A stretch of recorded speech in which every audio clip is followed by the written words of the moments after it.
एक महत्वपूर्ण राजवंश का ट्रिक पढ़ेंगे जिसको संगम युग कहते हैं। ये हर परीक्षा के लिए बहुत महत्वपूर्ण है।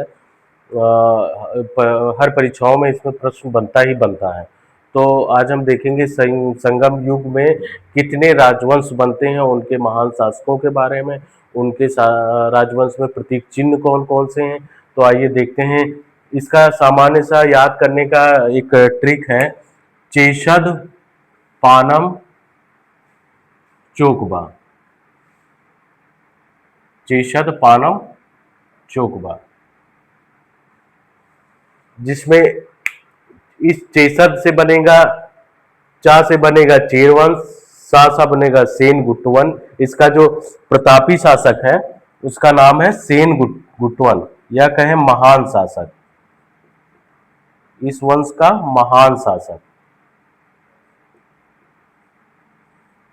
और इस चेशद वंश यानी चेर वंश का जो प्रतीक चिन्ह है, प्रतीक चिन्ह को हम धनुष, इस चेर वंश का जो प्रतीक चिन्ह है वो क्या है? धनुष है। इसका जो महान शासक है वो सेन गुट्टवन है। दूसरा पानम, पानम का मतलब पा से पांड्यवंश, इसका जो महान शासक है नेंडुजेलियन। इसका जो प्रतीक, इस वंश का जो प्रतीक चिन्ह है वो क्या है? मछली।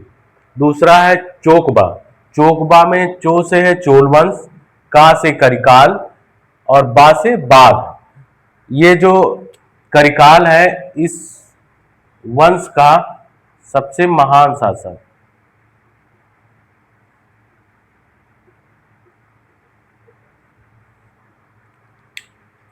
बाघ इसका प्रतीक चिन्ह, इस वंश का प्रतीक चिन्ह।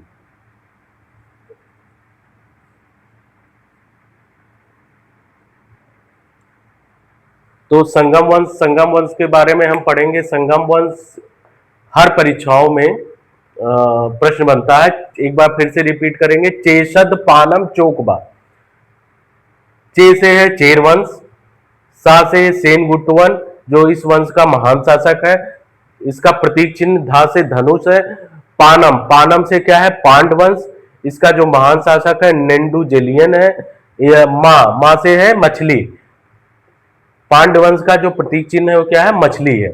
चोकबा, चोकबा चोक मतलब चोल वंश, का से करिकाल और इसका प्रतीक चिन्ह है बाघ।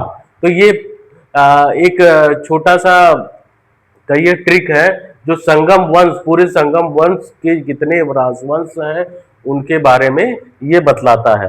तो आपको बड़ी सुविधा होगी इस ट्रिक के माध्यम से। आपके परीक्षाओं में जो भी प्रश्न हल करने होंगे उसके लिए आपको जो है थोड़ी सी हमारी तरफ से प्रयास है कि आप लोगों को जो है परीक्षाओं में मदद मिल सके। धन्यवाद।